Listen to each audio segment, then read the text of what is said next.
إن الحمد لله نحمده ونستعينه ونؤمن به ونتوكل عليه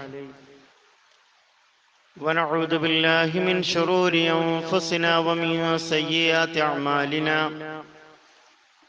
من يهد الله وهو المهتدي ومن يضلل فلن تجد له وليا مرشدا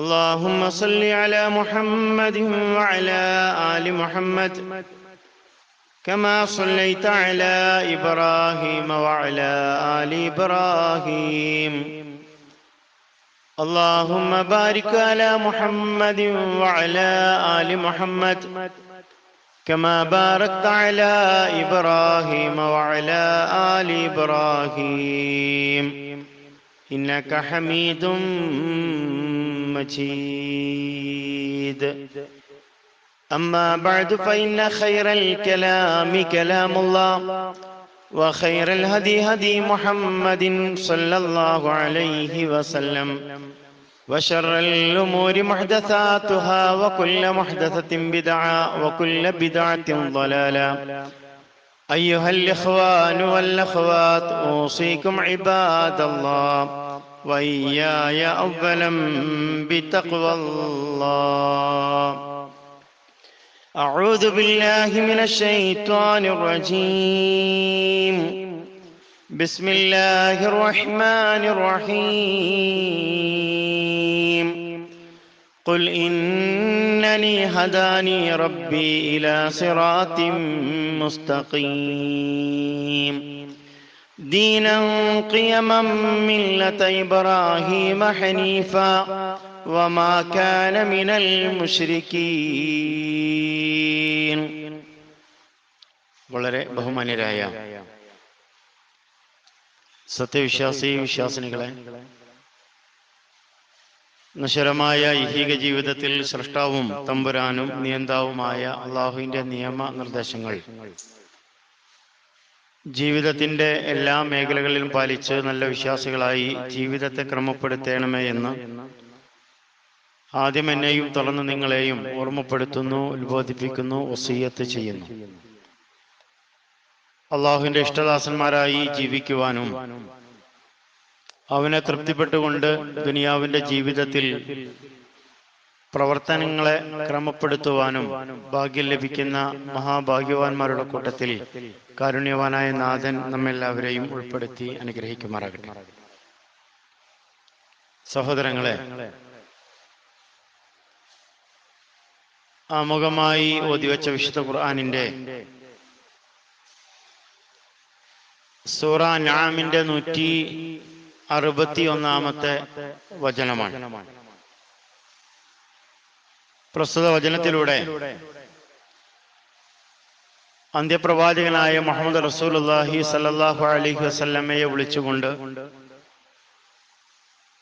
താൻ പ്രബോധനം ചെയ്യുന്ന, പ്രതിനിധാനം ചെയ്യുന്ന സമൂഹത്തോട് പറയേണ്ടുന്ന ഒരു യാഥാർത്ഥ്യത്തെ സംബന്ധിച്ചാണ് പ്രസ്തുത ആയത്തിലൂടെ അള്ളാഹു ഓർമ്മപ്പെടുത്തുന്നത്. പ്രവാചകരെ, താങ്കൾ പറയുക, എന്താണ് പറയേണ്ടത്? ഇന്നനി ഹദാനി റബ്ബി, എനിക്ക് എന്റെ റബ്ബ് എന്നെ നേരായ പാതയിലേക്ക് നയിച്ചിട്ടുണ്ട്. എന്താണ് അതിന്റെ പ്രത്യേകത? ദീനൻ ഖിയമം മില്ലത്ത ഇബ്രാഹിമ ഹനീഫ, അത് വക്രതയില്ലാത്ത ശരിയായ മതമാണ്. അതോടൊപ്പം തന്നെ ആ നേർമാർഗത്തിൽ നിലകൊണ്ട ഇബ്രാഹിം നബി അലൈഹി സ്വലാത്തു വസ്സലാമയുടെ ആദർശമാണ്. ആ ഇബ്രാഹിം നബി അലൈഹി സ്വലാത്തു വസ്സലാമയാകട്ടെ വമാ കാന മിനൽ മുശ്രിക്കീൻ, അദ്ദേഹം ഒരിക്കലും തന്നെ ബഹുദൈവ വിശ്വാസികളിൽ പെട്ടവനുമായിരുന്നില്ല. ഇത് തന്റെ സമൂഹത്തോട് തന്റെ നിലപാട് ഉറക്കെ പ്രഖ്യാപിക്കാൻ അന്ത്യപ്രവാചകനായ മുഹമ്മദ് റസൂലുള്ളാഹി സ്വല്ലല്ലാഹു അലൈഹി വസല്ലമയോട് അള്ളാഹു ഓർമ്മപ്പെടുത്തുകയാണ്. നമ്മുടെ നാട്ടിൽ നിന്നെല്ലാം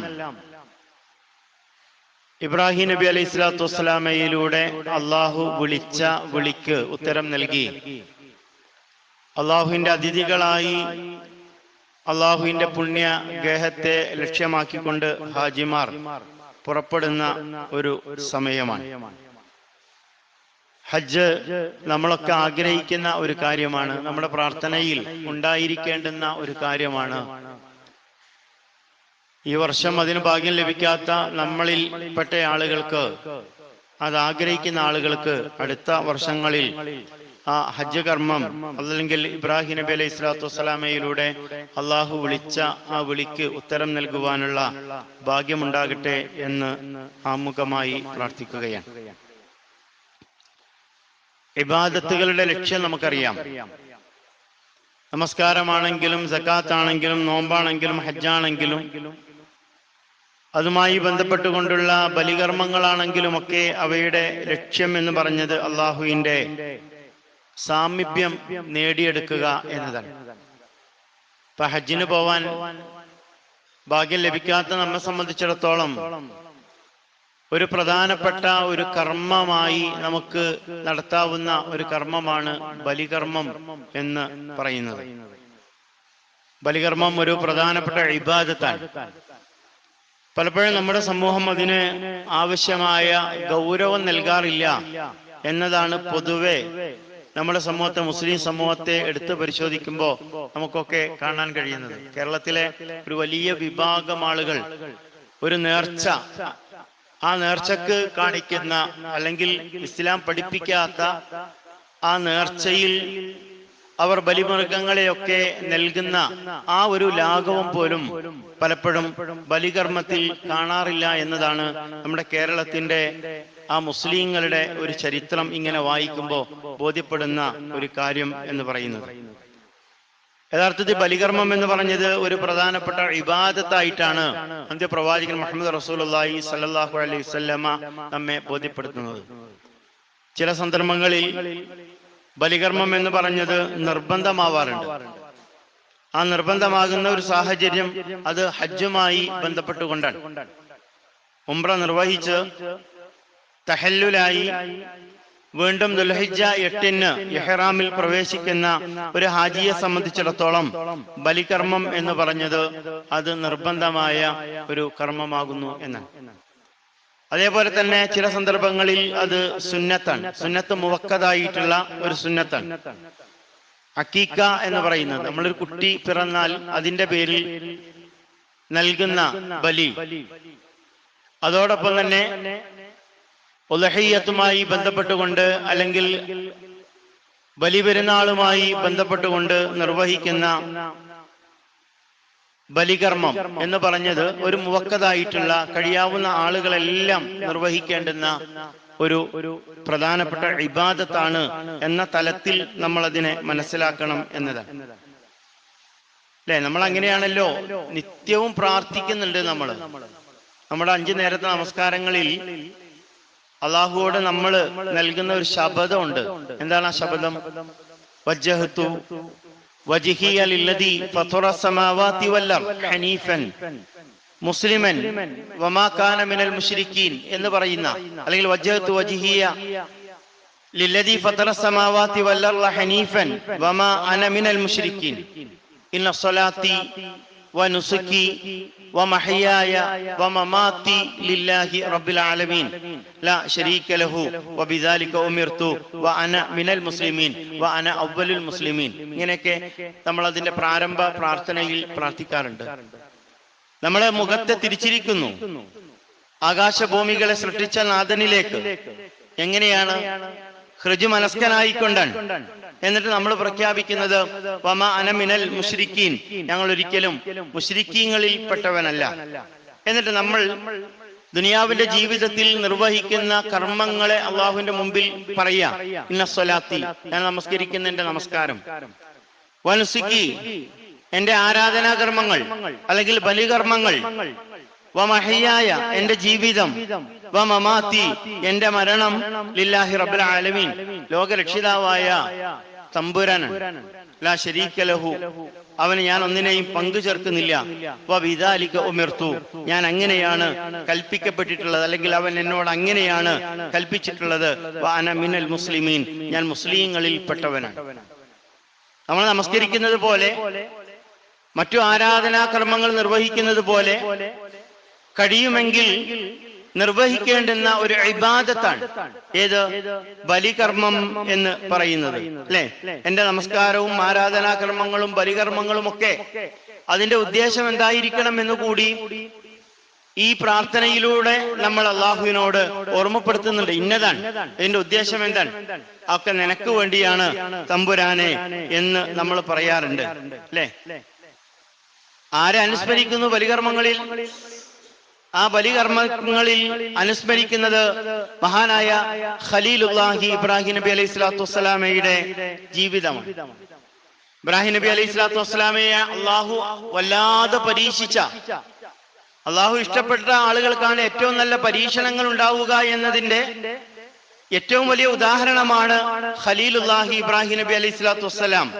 ഇബ്രാഹിം നബി അലൈഹി സ്വലാത്തു വസ്സലാം കുറെ പ്രായമാകുന്ന സമയത്താ മക്കൾ ഉണ്ടാകുന്നത്. ചരിത്രം നമുക്കറിയാം, വിശദീകരിക്കേണ്ടതില്ല.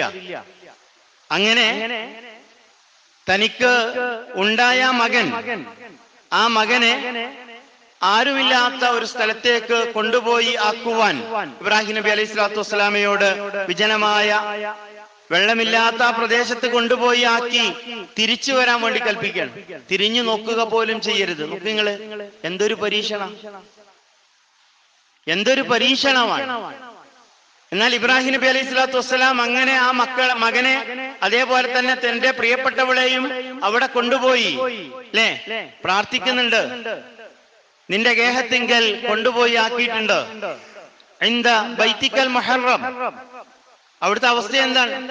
വെള്ളമില്ലാത്ത വിജനമായ ഭക്ഷണമില്ലാത്ത പ്രദേശമാണ്. അതുകൊണ്ട് അവിടെ എല്ലാവിധത്തിലുള്ള അനുഗ്രഹങ്ങളും നീ നൽകണം എന്ന് പറഞ്ഞുകൊണ്ട് അള്ളാഹുവിൽ പരമേൽപ്പിച്ചുകൊണ്ട് തിരിച്ചു പോരുകയാണ്. പിന്നീട് ഇബ്രാഹിം നബി അലൈഹി സ്വലാത്തു വസ്സലാം ആ മകനെയും ഉമ്മയെയും കാണാൻ പോകുന്ന സന്ദർഭം ഏതാണ്? ആ സന്ദർഭമാണ് നമുക്ക് കാണാൻ പറ്റുന്നത്. ആ സന്ദർഭം ആ മകനെ അറുക്കണം എന്ന അള്ളാഹുവിന്റെ കൽപ്പന ലഭ്യമാകുമ്പോഴാണ് ആ മകന്റെ അടുക്കലേക്ക്, അതേപോലെ തന്നെ പ്രിയപ്പെട്ടവളുടെ അടുക്കലേക്ക് ഇബ്രാഹിം നബി അലൈഹി സ്വലാത്തു വസ്സലാം പോകുന്നത് എന്നാണ്. നിങ്ങൾ ആലോചിച്ച് നോക്കി, ചെറുപ്പത്തിലാണ് കൊണ്ടുപോയാക്കി.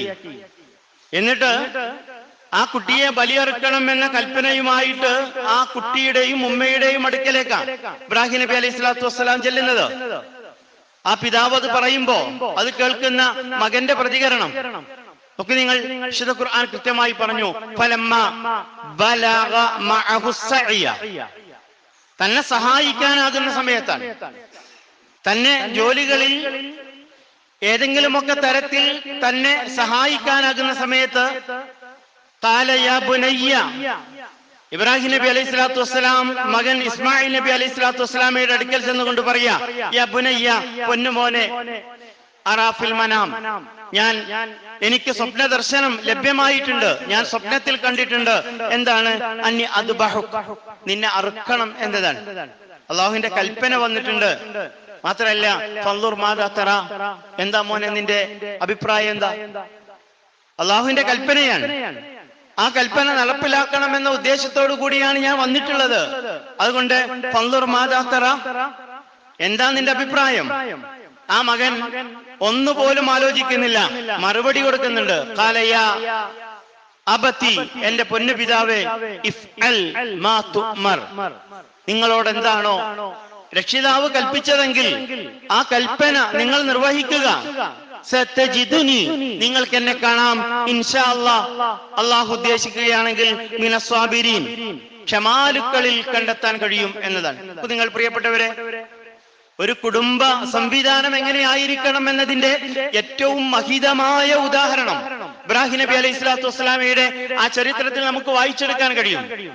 അകലെയായിരുന്നിട്ട് പോലും തന്റെ പിതാവിനെ കുറിച്ച് നല്ല ഓർമ്മകൾ ആ മകനിൽ വളർത്തിയെടുക്കുവാൻ പ്രിയപ്പെട്ട ഹാജറ ബീവി നിർവഹിച്ച ധർമ്മം അങ്ങനെ മാറുമ്പോഴാണ് ഏറ്റവും നല്ല ഒരു കുടുംബ സംവിധാനത്തിൽ നമ്മുടെ കുടുംബമായി മാറുന്നത്. നമ്മുടെ ഉമ്മമാർ, നമ്മുടെ സഹോദരികൾ ഹാജറമാരാകുമ്പോ, അതേപോലെ തന്നെ നമ്മൾ ഇബ്രാഹിം നബി അലൈഹി സ്വലാത്തു വസ്സലാമയെ പോലെ അള്ളാഹുവിന് സർവവും സമർപ്പിക്കാൻ തയ്യാറാകുന്ന അങ്ങനെ വരുമ്പോഴാണ് വളരെ സന്തോഷം. എത്രയോ കാലങ്ങൾക്ക് ശേഷം തന്റെ പിതാവിനെ കണ്ട് തന്റെ പിതാവ് താൻ കണ്ട കാര്യങ്ങളെ മക്കളോട് പറയുമ്പോ ആ മകൻ പറയുന്ന വർത്തമാനമാണ് എന്താണോ കൽപ്പിച്ചതെങ്കിൽ കൽപ്പിച്ചത് ചെയ്യുക. സത്യജിദുനി ഇൻഷാ അല്ലാഹ്, നിങ്ങൾക്ക് എന്നെ കാണാൻ പറ്റും. എവിടെയെന്നറിയോ? മിനസ്സാബിരീൻ, ക്ഷമാലുക്കളിൽ കാണാൻ കഴിയും എന്നതാണ്. ഉപ്പ തയ്യാറാകുന്നു, മകൻ അതിലും മുമ്പേ തയ്യാറാവും. നോക്കൂ നിങ്ങൾ, അതാണ് ഇസ്ലാമിക ചരിത്രം അല്ലെങ്കിൽ ഇബ്രാഹിം നബി അലൈഹി സ്വലാത്തു വസ്സലാമയുടെ ചരിത്രം നമ്മെ ബോധ്യപ്പെടുത്തുന്നത് എന്നതാണ്. നമ്മെ ഇരുത്തി ചിന്തിപ്പിക്കേണ്ട ചോദ്യവും ഉത്തരവുമാണ്. എന്റെ കുടുംബവുമായി ബന്ധപ്പെട്ട് ചിന്തിക്കാൻ കഴിയണം അല്ലേ? ബലിയർക്കാനൊന്നല്ല, കൃത്യമായി ജമാഅത്തിന് പള്ളിയിൽ വരാൻ എന്റെ മക്കളെ ക്ഷണിച്ചാൽ ആ മക്കളുടെ പ്രതികരണം എങ്ങനെയാണ്? ഏതെങ്കിലും ഇസ്ലാമികമായ കാര്യങ്ങൾക്ക് വേണ്ടി നമ്മുടെ മക്കളെ നമ്മൾ വിളിക്കുമ്പോ അതിന് നമുക്ക് ലഭ്യമാകുന്ന ഉത്തരങ്ങളാണ് പ്രിയപ്പെട്ടവരെ ഇബ്രാഹിം നബി അലൈഹി സ്വലാത്തു വസ്സലാമയുടെയും ഇസ്മായിൽ നബി അലൈഹി സ്വലാത്തു വസ്സലാമയുടെയും ചരിത്രത്തെ മുൻനിർത്തിക്കൊണ്ട് ഞാനും നിങ്ങളും ആലോചിക്കേണ്ടത് എന്നതാണ്. ദൈവിക കൽപ്പനയെ എങ്ങനെ സ്വീകരിക്കണമെന്ന രണ്ട് തരത്തിലുള്ള അല്ലെങ്കിൽ രണ്ട് കോണിൽ നിന്നുള്ള സമീപനം, ഒന്ന് പിതാവിന്റെ സമീപനമാണ്, മറ്റേത് മകന്റെ സമീപനമാണ്. ഈ ഓർമ്മ പുതുക്കുകയാണ്, അതിന്റെ സ്മരണയാണ് ഞാനും നിങ്ങളും പുതുക്കുന്നത്. എന്തിലൂടെ? ബലികർമ്മത്തിലൂടെ. അള്ളാഹു കൽപ്പിക്കുമ്പോൾ അതിനോട് ഞാനും നിങ്ങളും സ്വീകരിക്കുന്ന നിലപാടെന്താണ് എന്നതാണ് നമ്മൾ നമ്മളോട് തന്നെ ചോദിക്കേണ്ടത്. ബലികർമ്മം നിർവഹിക്കാൻ എനിക്ക് താക്കത്തുണ്ടോ? കഴിയോ? ഞാൻ നിർവഹിക്കുന്നുണ്ടോ? അതെടുക്കേണ്ട ഗൗരവത്തിൽ ഞാൻ അതിനെ കാണുന്നുണ്ടോ? നാം ബലി നൽകേണ്ടതുണ്ടോ? നമ്മൾ ആലോചിക്കുക. ഈ ഒരു ചോദ്യം നമ്മുടെ മനസ്സിനോട് ചോദിക്കുക. ഉത്തരം കണ്ടെത്തേണ്ടതാരാ? ആരാ? ഞാനാ. ഞാൻ അറുക്കണോ എന്നത്, എന്നെ കൊണ്ട് എന്ത് കഴിയുമെന്നത് കുറച്ച് പ്രയാസപ്പെട്ടാണെങ്കിലും അല്ലെ? ഇബ്രാഹിം നബി അലൈഹി സ്വലാത്തു വസ്സലാമയ്ക്ക് എന്ത് പ്രയാസമുണ്ട്? ജീവിതത്തിൽ ആദ്യമായി ലഭ്യമായ മകനെയാണ് അറുക്കുന്നത്. സംശയിച്ചു നിൽക്കുന്നില്ല. അള്ളാഹുവിന്റെ കൽപ്പനയാണ്, അതിന്റെ സ്മരണയാണ് ഈ ബലികർമ്മം എന്ന് പറയുന്നത്. അതിന്റെ ഗൗരവത്തോടു കൂടി അതിനെ പലപ്പോഴും നമ്മുടെ സമൂഹം ഉൾക്കൊള്ളുന്നില്ല എന്നതാണ് സാമൂഹിക പശ്ചാത്തലങ്ങളെ സംബന്ധിച്ച് ഇങ്ങനെ വായിച്ച് മനസ്സിലാക്കുമ്പോ, നോക്കിക്കാണുമ്പോ, നമ്മൾ ഇങ്ങനെ ആലോചിക്കുമ്പോ നമുക്ക് ബോധ്യമാകുന്നത് എന്നതാണ് അല്ലെ? നമ്മുടെ പള്ളിയില് ഇനിയിപ്പോ 7 ആളുകൾ കൂടിക്കൊണ്ട് അറുക്കാനുള്ള ഓഹരി നിശ്ചയിച്ചിട്ടുണ്ട്. 8,000 രൂപയാണ്. ഇത് കുറച്ച് നേരത്തെ പറയുന്ന ഒരു മാസം അല്ലെങ്കിൽ 2-3 ആഴ്ച മുമ്പ് ഇത് സംസാരിക്കുന്നത് കഴിയുന്ന ആളുകൾക്ക് കഴിയാവുന്ന അവസ്ഥകളെ കണ്ടെത്തുവാൻ നമ്മൾ ഒന്നുകൂടി നേരത്തെ ചിന്തിക്കാൻ വേണ്ടിയിട്ടാണ് ഈ കാര്യത്തെ ഈ സമയത്ത് ഓർമ്മപ്പെടുത്തുന്നത്. പ്രിയപ്പെട്ടവരെ, നമ്മൾ ആലോചിക്കുക, നമ്മൾ ബലി നൽകേണ്ടതുണ്ടോ? നമ്മൾ ബലിയൊക്കെ നൽകാനുള്ള ധനാഢ്യരാണോ ഞാനുങ്ങളും? നോക്കി നിങ്ങള്, വിശുദ്ധ ഖുർആൻ നമുക്ക് സുപരിതമാണ്. ഏറ്റവും ചെറിയ അധ്യായം ഖുർആനിൽ, ഇന്നാ അഅ്തൈനാക്കൽ കൗസർ ഫസല്ലി ലിറബ്ബിക വൻഹർ ഇന്ന ശാനിയക ഹുവൽ അബ്തർ. വിശുദ്ധ ഖുർആനിലെ ഏറ്റവും ചെറിയ അധ്യായമാണ്. ഈ അധ്യായത്തിലൂടെ അള്ളാഹു കൽപ്പിക്കുന്ന ഒരു കൽപ്പനയുണ്ട്. എന്താണ്? ആരെയാണ് വിളിക്കുന്നത്? അന്ത്യപ്രവാചകൻ മുഹമ്മദ് റസൂലുള്ളാഹി സ്വല്ലല്ലാഹു അലൈഹി വസല്ലമയെ പ്രവാചകനെ വിളിച്ചുകൊണ്ട് അള്ളാഹു പറയുന്നത്, ഇന്നാ അഅ്തൈനാക, നിനക്ക് ഞാൻ നൽകിയിട്ടുണ്ട് എന്ത്? അൽ കൗസർ. കൗസർ നൽകിയിട്ടുണ്ട്, ധാരാളം അനുഗ്രഹങ്ങൾ നൽകിയിട്ടുണ്ട്. പ്രവാചകൻ സല്ലല്ലാഹു അലൈഹി വസല്ലമയ്ക്ക് നൽകപ്പെട്ട ദുനിയാവിന്റെ ജീവിതത്തിലെ അനുഗ്രഹങ്ങൾ എന്തൊക്കെയായിരുന്നു എന്നത് പച്ചയായി നമുക്ക് ഓരോരുത്തർക്കും അറിയാം. ദുനിയാവിന്റെ ജീവിതവുമായി ബന്ധപ്പെട്ടുകൊണ്ട് പ്രവാചകന് അള്ളാഹു നൽകിയ അനുഗ്രഹം ഞാനും നിങ്ങളും നമ്മെ വെച്ചുകൊണ്ട് താരതമ്യം ചെയ്യണം. പ്രവാചകൻ നൽകിയത് യതീമായി വളർന്ന പ്രവാചകൻ അല്ലേ? ജനിക്കുന്നതിന് മുമ്പ് ഉപ്പ മരണപ്പെട്ടു. 6-ാമത്തെ വയസ്സിൽ ഉമ്മ മരണപ്പെട്ടു. 8-ാമത്തെ വയസ്സിൽ പിതൃവ്യൻ മരണപ്പെട്ടു. അങ്ങനെ ജീവിതത്തിൽ യതീമായി വളർന്ന പ്രവാചകൻ അല്ലേ? നമ്മളെ സംബന്ധിച്ചിടത്തോളം അത് അനുഗ്രഹമാണോ? അള്ളാഹു പറഞ്ഞു അനുഗ്രഹമാണ് എന്നാണ്. ഒരു നേരം പോലും ജീവിതത്തിൽ വയറ് നിറച്ച് ഭക്ഷണം കഴിക്കാത്ത പ്രവാചകൻ, പ്രവാചകന്റെ വിയോഗാനന്തരം അനസ് ബിൻ മാലിക് റളിയല്ലാഹു അൻഹു അത് നിറക്കപ്പെട്ട തീന്മേശ കാണുമ്പോ, ഏറ്റവും സുഭിക്ഷമായി തീന്മേശ കാണുമ്പോ അതിന്റെ മുമ്പിൽ ഇരുന്നു കൊണ്ട് പൊട്ടിക്കരയുന്നു. ആര്? അനസ് ബിൻ മാലിക് റളിയല്ലാഹു അൻഹു. അനസ് റളിയല്ലാഹു അൻഹുവിനോട് ചോദിക്കുന്നു, എന്താണ് നിങ്ങൾ ഭക്ഷണം കഴിക്കാതെ കരയുന്നത് എന്ന് ചോദിക്കുന്നതിന്റെ കാരണം ചോദിക്കുമ്പോ അനസ് ബിൻ മാലിക് റളിയല്ലാഹു അൻഹു പറയുന്നത്, എന്റെ ഹബീബായ പ്രവാചകൻ ഒരു ദിവസം പോലും വയറ് നിറച്ച് ഭക്ഷണം കഴിച്ചിട്ടില്ല. പ്രിയപ്പെട്ടവരെ, ആലോചിക്കുക, ഇന്ന് സുഭിക്ഷമായി രാവിലെ 1-2 പ്രാവശ്യം ഭക്ഷണം കഴിക്കാൻ ഭാഗ്യം ലഭിച്ച ആളുകളാണ് നമ്മൾ. അന്ത്യപ്രവാചകനോ ഒരു ദിവസം ഒരു നേരം പോലും വയറ് നിറച്ച് ഭക്ഷണം കഴിക്കാൻ കഴിഞ്ഞിട്ടില്ല. അതിനുള്ള സൗകര്യം, അനുഗ്രഹം ദുനിയാവിന്റെ ജീവിതത്തിൽ ലഭ്യമാകാത്ത പ്രവാചകൻ. ഖന്തക്കിന്റെ യുദ്ധചരിത്രം നമ്മൾ വായിക്കാറുണ്ട്, പറയാറുണ്ട്. സഹാബികൾ പ്രവാചകന്റെ അടുക്കൽ ചെന്നുകൊണ്ട് വിശപ്പിന്റെ കാഠിന്യം കൊണ്ട് കിടങ്ങ് കുടിക്കുന്ന സമയത്ത് അതാ പ്രവാചകനോട് വിശപ്പ് താങ്ങാൻ കഴിയുന്നില്ല പ്രവാചകനെ എന്ന് പറയുമ്പോ തന്റെ ഉടുപ്പ് പൊന്തിച്ച്, ഷർട്ട് പൊന്തിച്ച്, തന്റെ വയറ്റിൽ കെട്ടിയ 2 കല്ലുകൾ കാണിച്ചു കൊടുത്തു എന്നത് ചരിത്രം വായിക്കേണ്ടതാണ്. ആ ചരിത്രം വായിക്കുമ്പോഴോ അങ്ങനെ ഒരു അവസ്ഥയിലേക്ക് നമ്മുടെ ഈ മഹലിൽ ഏതെങ്കിലും കുടുംബമുണ്ടോ? നമ്മൾ ആലോചിക്കുക. ആ പ്രവാചകനോട് അള്ളാഹു പറഞ്ഞത്, ഇന്നാ അഅ്തൈനാക്കൽ കൗസർ, നിനക്ക് ഞാൻ വലിയ അനുഗ്രഹങ്ങൾ നൽകിയിട്ടുണ്ട്. മരണമടയുന്ന സമയം അന്ത്യപ്രവാചകന്റെ പടയങ്കി ജൂതന്റെ കയ്യിൽ പണയത്തിലായിരുന്നു എന്ന് പഠിപ്പിക്കുമ്പോ പ്രവാചകന്റെ ജീവിതത്തിൽ സാമ്പത്തികമായി അല്ലെങ്കിൽ സമൃദ്ധി എന്ന് പറയും, ദുനിയാവിന്റെ ജീവിതത്തിന്റെ സമൃദ്ധി എന്ന് പറഞ്ഞത് തുലോം കുറവായിരുന്നു എന്നാണ്. ആ പ്രവാചകനെ വിളിച്ചുകൊണ്ടാ അള്ളാഹു പറഞ്ഞത്, ഇന്നാ അഅ്തൈനാക്കൽ കൗസർ, നിനക്ക് ഞാൻ വളരെ വലിയ അനുഗ്രഹങ്ങൾ നൽകിയിട്ടുണ്ട്. അല്ലെ? ആ പ്രവാചകന്റെ ദുനിയാവിൽ നൽകപ്പെട്ട അനുഗ്രഹവും നമുക്ക് നൽകപ്പെട്ട അനുഗ്രഹവും ഞാനും നിങ്ങളും അങ്ങനെ തട്ടിച്ചു നോക്കുമ്പോ ആരാ വലിയ അനുഗ്രഹം നൽകിയ ആളുകൾ? പ്രവാചകനേക്കാൾ ദുനിയാവിന്റെ ജീവിതത്തിൽ അനുഗ്രഹം നൽകിയ ആളുകളാണ് ഈ മഹലിൽ താമസിക്കുന്ന, അല്ലെങ്കിൽ ഈ പറയുന്നത് കേൾക്കുന്ന നമ്മളെല്ലാവരും. ആ പ്രവാചകനോട് അള്ളാഹു പറഞ്ഞത്, ഫസല്ലി, അതിനാൽ നീ നമസ്കരിക്കണം, ലി റബ്ബിക, നിന്റെ റബ്ബിന് വേണ്ടി, വൻഹർ, ബലിയറുക്കുകയും ചെയ്യണം. പ്രിയപ്പെട്ടവരെ, ഇനി നമ്മൾ തീരുമാനിക്കുക, നമ്മുടെ മഹലിൽ എത്ര ബലിമൃഗത്തെ അറുക്കണം എന്നത് തീരുമാനിക്കേണ്ടത് പ്രവാചകന്റെ കാലത്തെ സംബന്ധിച്ചുകൊണ്ട്, അല്ലെങ്കിൽ പ്രവാചകന്റെ ആ ഒരു സാഹചര്യത്തെ നമ്മൾ മനസ്സിലാക്കിക്കൊണ്ടാണ്. എനിക്ക് കഴിയുമോ എന്നുള്ളത് മറ്റുള്ള ആളുകളല്ല പറയേണ്ടത്, ഞാനാണ് പറയേണ്ടത് എന്നതാണ്. അല്ലെ?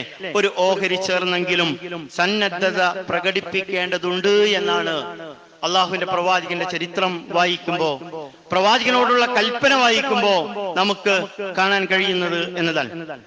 അതുകൊണ്ട് പ്രവാചകൻ സല്ലല്ലാഹു അലൈഹി വസല്ലം പറഞ്ഞത്, അബീ ഹുറൈറ റളിയല്ലാഹു അൻഹു നിവേദനം ചെയ്യുന്ന ഹദീസിൽ നമുക്ക് കാണാൻ പറ്റും, മൻ വജദ സഅതൻ, മൻ വജദ സഅതൻ, ആർക്കെങ്കിലും കഴിവുണ്ട് ഒരു ഓഹരി കൂടാൻ, 8000 രൂപ ഉണ്ടാക്കാൻ കഴിവുള്ള ആളുകൾ, അവർ എന്ത് ചെയ്തു? ഫലം യുളഹി, അവർ ഉളഹിയ്യത്ത് അറുത്തില്ല, അവന്റെ ഓഹരിയിൽ അവൻ പങ്കെടുത്തില്ലെങ്കിൽ ഫലാ യഖറബന്ന മുസല്ലാന, ഓൻ പെരുന്നാൾ നിസ്കരിക്കാൻ അവിടേക്ക് വരണ്ടാന്ന്. ഇത് അന്ത്യപ്രവാചകൻ മുഹമ്മദ് റസൂലുള്ളാഹി സ്വല്ലല്ലാഹു അലൈഹി വസല്ലമയുടെ കൽപ്പനയാണ്. പ്രിയപ്പെട്ടവരെ, നമ്മൾ ആലോചിക്കുക, ആരാണ് അറുക്കേണ്ടത് എന്ന്. ഞാൻ അറുക്കേണ്ടതുണ്ടോ എന്നത് ഞാനാണ് ആലോചിക്കേണ്ടത്. 8000 രൂപ കൊടുത്തൊരു ഓഹരി ചേരാൻ എനിക്ക് കഴിയുമോ? അള്ളാഹു അങ്ങനെ ഒരു ഇബാദത്തായി അതിനെ കണ്ടുകൊണ്ട് എന്റെ താക്കത്ത്, എന്റെ കഴിവ്, അത് നമ്മളാണ് മനസ്സിലാക്കേണ്ടത് എന്നതാണ്. അതാണ് ഒന്നാമത്തെ കാര്യം പറയാനുള്ളത്. രണ്ടാമത്തെ ഒരു കാര്യം അതിൽ സൂചിപ്പിക്കാനുള്ളത്, ഇബാദത്തുകൾ നമ്മൾ നിർവഹിക്കുമ്പോ ആ ഇബാദത്തുകളിൽ തകാസുറും തഫാഖുറും വന്നു പെടുന്നതിനെ കൃത്യമായി ശ്രദ്ധിക്കണം എന്നതാണ്. തഫാഖുർ, പൊങ്ങച്ചം കാണിക്കുക. അല്ലെ? പൊങ്ങച്ചം കാണിക്കാൻ വേണ്ടിയിട്ട് നമ്മൾ അറുക്കേണ്ടതില്ല കേട്ടോ. പൊങ്ങച്ചം കാണിക്കാൻ നമ്മുടെ മനസ്സിലുണ്ടാവണം, ഏറ്റവും നല്ല ഉരുവിനെ അറുക്കുന്നത് ഞാനായിരിക്കണം. അത് ആളുകൾക്ക് മുമ്പിൽ ഇങ്ങനെ നകളിപ്പ് കാട്ടാനല്ല, മറിച്ചെന്താ, അള്ളാഹുവിലേക്ക് നൽകുന്നതിനെ ബലി നൽകുമ്പോ ഏറ്റവും നല്ല ഉരു എന്റേതായിരിക്കണം എന്ന് നമുക്ക് ആഗ്രഹിക്കാം. ആ ആഗ്രഹം മനസ്സിലാണല്ലേ? എപ്പോഴും മനസ്സിങ്ങനെ തെറ്റിപ്പോകുന്നുണ്ട്. നീയത്ത് മാറുന്നതിനെയാണ് അവിടെ നമ്മൾ ശ്രദ്ധിക്കേണ്ടത് എന്ന് മാത്രമാണ് അതുമായി ബന്ധപ്പെട്ടുകൊണ്ട് സൂചിപ്പിക്കാനുള്ളത്. അതുകൊണ്ടാണല്ലോ വിശുദ്ധ ഖുർആൻ സൂറ ഹജ്ജിന്റെ 37-ാമത്തെ ആയത്തിലൂടെ അള്ളാഹു പറഞ്ഞു, ലൻ യനാലല്ലാഹു ലുഹൂമുഹാ വലാ ദിമാഉഹാ വലാകിൻ യനാലുഹു തഖ്വാ മിൻകും. നിങ്ങൾ അറുക്കുന്നതിന്റെ മാംസം അത് അള്ളാഹുലേക്ക് എത്തുന്നില്ല. വല ദിമാഉഹ, അതിന്റെ രക്തവും അള്ളാഹുലേക്ക് എത്തുന്നില്ല. വലകിൻ, എന്നാൽ എത്തുന്നത് യനാലഹു തഖ്വാ മിൻകും. അത് അറുക്കുമ്പോ, അതിന് തയ്യാറാവുമ്പോ നിങ്ങളുടെ മനസ്സിലുള്ള സൂക്ഷ്മതാ ബോധമാണ്, നിങ്ങളുടെ തഖ്വയാണ് അള്ളാഹുലേക്ക് എത്തുന്നത് എന്നാണ്. കദാലിക സഖറഹാ ലക്കും, അങ്ങനെ നിങ്ങൾക്ക് ആ ബലിമൃഗത്തെ അള്ളാഹു ഒരുക്കി തന്നു, ഒതുക്കി തന്നു, കീഴ്പ്പെടുത്തി തന്നു. എന്തിനാ? ഈ തുകബ്ബിറുല്ലാ, നിങ്ങൾ അള്ളാഹുവിനെ മഹത്വ കീർത്തനം ചെയ്യുന്നതിന് വേണ്ടി, അലാമാ ഹദാക്കും, നിങ്ങൾക്ക് ഹിദായത്ത് നൽകിയതിന്. എന്നിട്ട് പറയാം വബശ്ശിരിൽ മുഹ്സിനീൻ, നന്മ ചെയ്യുന്ന ആളുകൾക്ക്, നല്ലവരായ ആളുകൾക്ക് സന്തോഷ വാർത്ത അറിയിക്കണം. ഇതാണ് വിശുദ്ധ ഖുർആൻ സൂറ ഹജ്ജിന്റെ 37-ാമത്തെ ആയത്തിലൂടെ നമ്മെ ഓർമ്മപ്പെടുത്തുന്നത്. ബലി അറുക്കുന്നത് എന്റെ മൃഗം നല്ലതാവണം എന്ന് നമ്മുടെ മനസ്സിലുണ്ടാവാം. പക്ഷേ എന്താവരുത്, അത് നമ്മളിങ്ങനെ വമ്പ് പറഞ്ഞുകൊണ്ട് നടക്കുന്ന, അല്ലെങ്കിൽ വമ്പത്തരം കാണിക്കാൻ ആയി മാറരുത് എന്നത് കൂടി അവിടെ ശ്രദ്ധിക്കണമെന്നാണ് നമ്മൾ ആലോചിക്കുക. എത്ര ആളുകൾക്ക് അതിൽ പങ്കെടുക്കാൻ കഴിയുന്ന ആളുകളുടെ പങ്കാളിത്തം ഇതിലുണ്ടാകണം. ഒരു പ്രധാനപ്പെട്ട ഇബാദത്താണത്. ആ പ്രധാനപ്പെട്ട ഇബാദത്തായി പ്രവാചകൻ പഠിപ്പിച്ചിട്ടുണ്ട്. കഴിവുണ്ടായിട്ടും അത് ചെയ്യാത്ത മനുഷ്യനെ സംബന്ധിച്ചിടത്തോളം പെരുന്നാൾ നിസ്കരിക്കാൻ അവൻ വരണ്ട എന്ന് പ്രവാചകൻ പറയണമെങ്കിൽ അതിന്റെ ഗൗരവം എത്രയാണ്? പ്രിയപ്പെട്ടവർ ആലോചിക്കുക. കൂടുതൽ ഒന്നും സൂചിപ്പിക്കാനില്ല. നമ്മൾ ആലോചിക്കുക, നമ്മൾ അർക്കേണ്ടവരാണോ എന്ന് നമ്മൾ ഓരോരുത്തരും തീരുമാനിക്കുക. ഇത് വിശുദ്ധ ഖുർആൻ നമ്മെ പഠിപ്പിക്കുന്നത്, അള്ളാഹുവിന്റെ പ്രവാചകന്റെ ചര്യ നമ്മെ പഠിപ്പിക്കുന്നത്. ആ ഒരു അർത്ഥത്തിൽ നമ്മളൊക്കെ അതിൽ ഭാഗവാക്കാകുവാൻ പരിശ്രമിക്കണമെന്ന് മാത്രം എന്റെ പ്രിയപ്പെട്ടവരോട് ഓർമ്മപ്പെടുത്തിക്കൊണ്ട്, ഇതൊരു സാലിഹായ ക്രമമായി അള്ളാഹു നമ്മളിൽ നിന്ന് സ്വീകരിക്കുവാനുള്ള നിരന്തരം പ്രാർത്ഥനയും നമ്മുടെ ഭാഗത്ത് നിന്നുണ്ടാവുക. ഇതാണ് ഖുർആൻ പഠിപ്പിക്കുന്നത്, പ്രവാചകന്റെ ചര്യ നമ്മെ ബോധ്യപ്പെടുത്തുന്നത്. ആ ഒരു അർത്ഥത്തിൽ നല്ല വിശ്വാസികളായി ജീവിക്കുക. അള്ളാഹു അനുഗ്രഹിക്കുമാറാകട്ടെ.